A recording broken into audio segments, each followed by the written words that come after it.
Back, everybody. Two guys in a stack of comics. My name's Reed. We're still riding solo. Mike is still prepping for Comic Con, so he will be a bit busy over the next 2 weeks or so. But still wanted to go through our weekly what is in the stack, our best new comics of the week. Shorter stack this week, but a great week for two of my favorite characters in all of comic books, both Bruce Wayne, Batman, and T'Challa having a great week. The Black Panther. Weirdly, none of the books for either one of the characters I think is actually set in the main continuity, which might speak to where these characters are in their main actual continuity books. But some great stuff for the characters nonetheless, and then one really great indie book to spotlight as well this week. So I'll start kind of with the headline book of the week, Absolute Batman, number 10, part two, the Abomination storyline they're running with Scott Snyder, Nick Dragotta. This is a Batman versus Bane sort of story. And what I really liked about this, I'll say from the top, this book is absolutely ridiculous. There is some things in this that Batman does as far as weaponizing stomach acid, weaponizing other kinds of things. If you read the book, you'll understand that are over the top, that are ridiculous, that don't make a ton of sense. But what I love about the book is it is a fun book. This book is not trying to be serious. This book is not trying to be a deconstruction. This book is not trying to, be like Watchmen or something like that. What Scott Snyder and Nick Dragotta have done is they've created a fun, kinetic book that has a lot of great moments, a lot of good character elements to it. There's some fantastic art for Jagoda in this. Just here, I'll kind of pull that up of this a splash page sort of thing of Batman breaking out. I think it was just a really, really fun read. I think there is a really cool character arc for Batman in this, in that the setup of the issue is that after his last fight with Batman, Bruce Wayne was absolutely wrecked in that fight, is recovering, and so they're kind of doing like a torture sort of thing on him, very akin to The Dark Knight Rises, where he's been captured in this sort of lab environment, and they're trying to see if they can break him. And so we get multiple escape attempts from Batman. Obviously, it's Batman, so he does at the end of the book.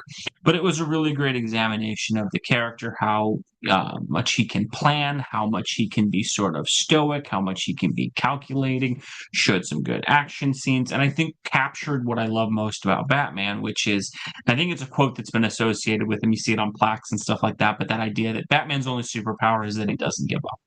And I think this was a great examination of that.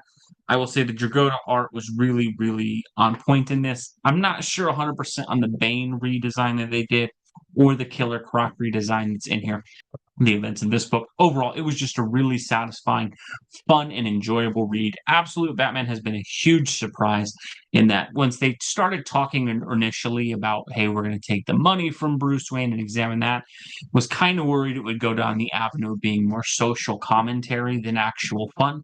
This instead has been a kick butt 90s kind of comic book sort of thing with a lot of action, fun dialogue, one liners. It's a fun and fantastic read. Is it going to be for everyone? No. If you're wanting a more gridded and grounded Batman storyline akin to like the Dark Knight movies, probably not what you're looking for. But if you want some comic book kind of over the top adventure and action, this is a great book for you to read. Would highly recommend that one. Two other Batman books to mention for the week. Great week for the Dark Knight. I'll keep talking about this series. The Mark Waid, Chris Samney, Batman and Robin. I believe this is the ninth of 12 that we get. Just a fantastic comic book. Chris Samney and Mark Waid just work so well together at creating these comics that kind of, in my opinion, capture the feel of older books. And so this, while not maybe as, nostalgic as you'd expect, I think one of the great things that they do is they throw some genuine twists and some genuine turns in it, but it kind of reminds me a little bit of like an old school Marvel book, going back to the Kirby and Stan Lee era. And I'm not comparing and saying it's that quality, but what I think is the tone is where that should be. And that this is the type of comic I would love to see more of. It is a little bit mature, but not too much. There's not a lot of cursing or over the top language or over the top blood or anything like that, but it's still serious. It takes its content serious. There's some great emotional moments in this book from Dick Grayson where you see him adjusting to the life of living in Wayne Manor with Alfred and Bruce, and them struggling with raising a kid all of a sudden, with Bruce really only knowing how to do the Batman angle and Alfred unsure of how much he should contribute. There's just some fantastic things in this book that take place. It's a really cool use of Clayface as a villain as well, with a genuine sort of shock at the end of the book as well, that kind of sets us up for a really frantic finish for the last 3 issues. This has been just such a great adventure book to read. Mark Waid is doing such a good job with Superman on Action Comics right now. He's doing a great job with World's Finest. He's doing a great job with Justice League.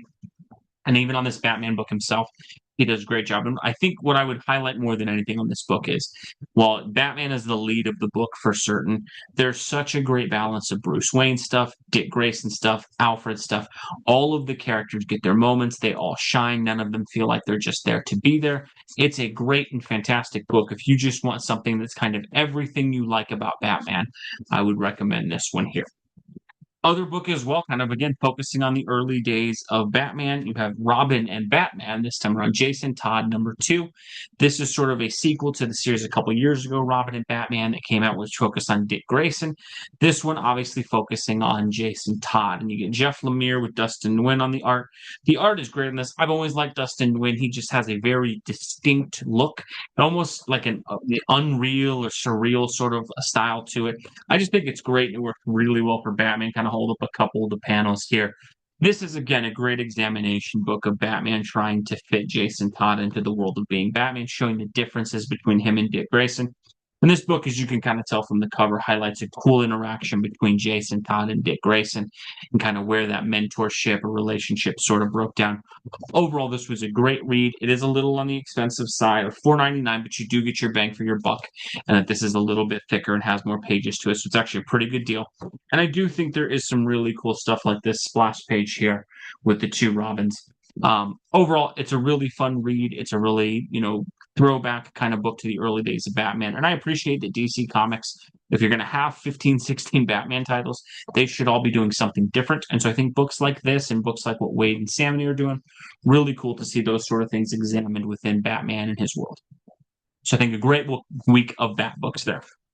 The other character I thought that had a great week was T'Challa, Black Panther. Sadly, neither one of the books I'll recommend are in the main continuity, where he's in pretty rough shape, although I do think Imperial, which I wouldn't recommend, had some cool moments for him. It's not that it was a bad book, just a little bit uncertain of where that's going to go, especially since Imperial has decided to let Hickman launch it, but then remove Jonathan Hickman from it once the launch is done, which just seems strange.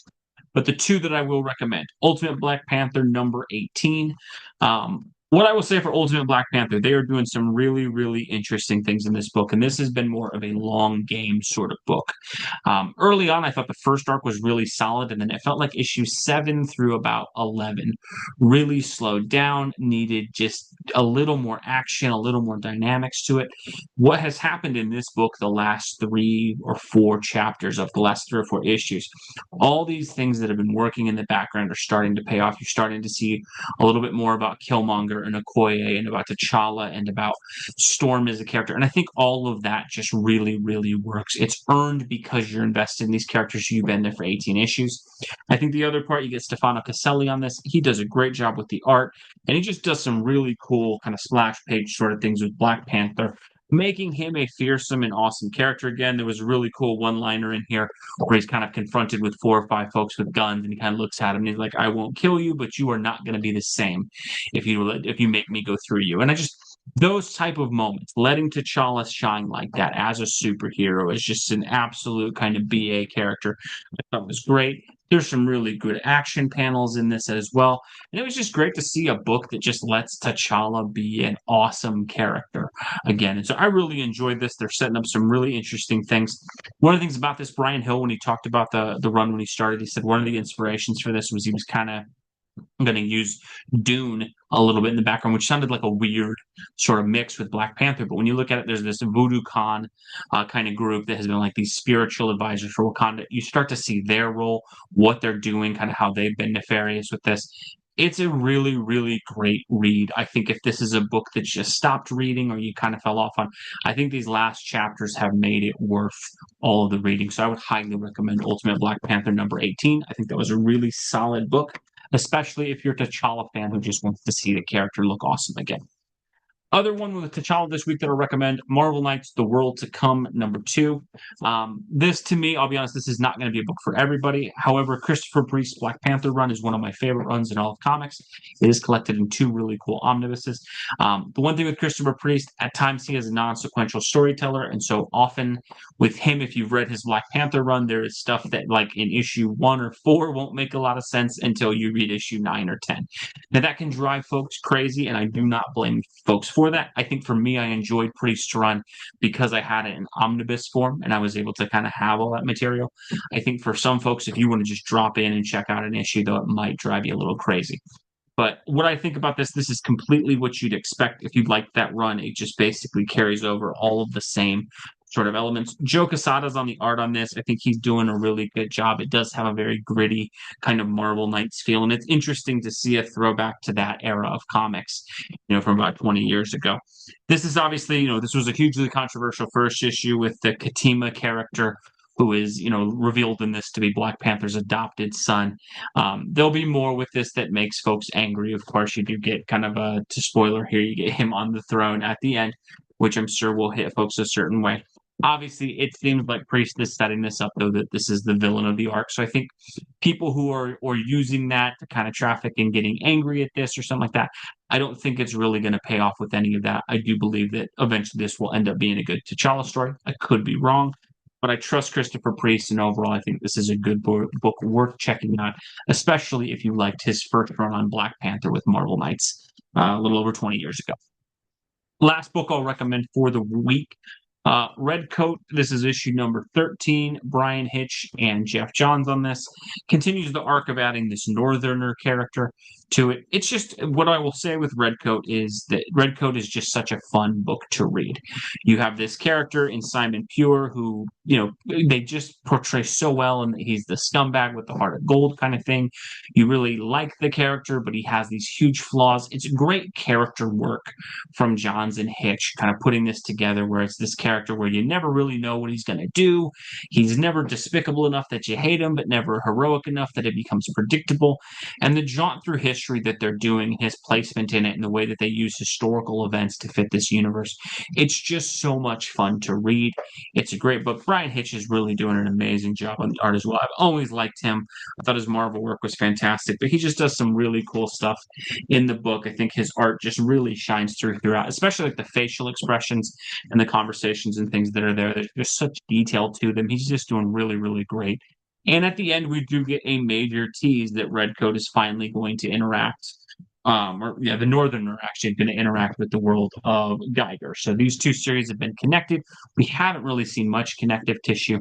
Finally, it's going to start coming together, and I was really excited to see that at the end. But Ghost Machine is just doing a great job. Redcoat continues to be a really, really enjoyable book that I would recommend. So 5 books for this week. 6 books total. 3 Batmans, 2 Black Panthers, and Redcoat would be the ones that I would recommend for the week. A little bit of a disappointing week for Marvel Comics other than the Black Panther stuff, but hopefully the rest of the month will see things in there.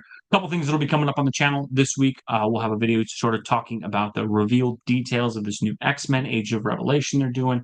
Seems like that may be another impending disaster, and we'll have some Fantastic Four coverage as well as the movie gets closer and closer to releasing as well, with a review of that reaction to it. As always, folks, thank you guys so much for watching. God bless you. We will catch you in our next video.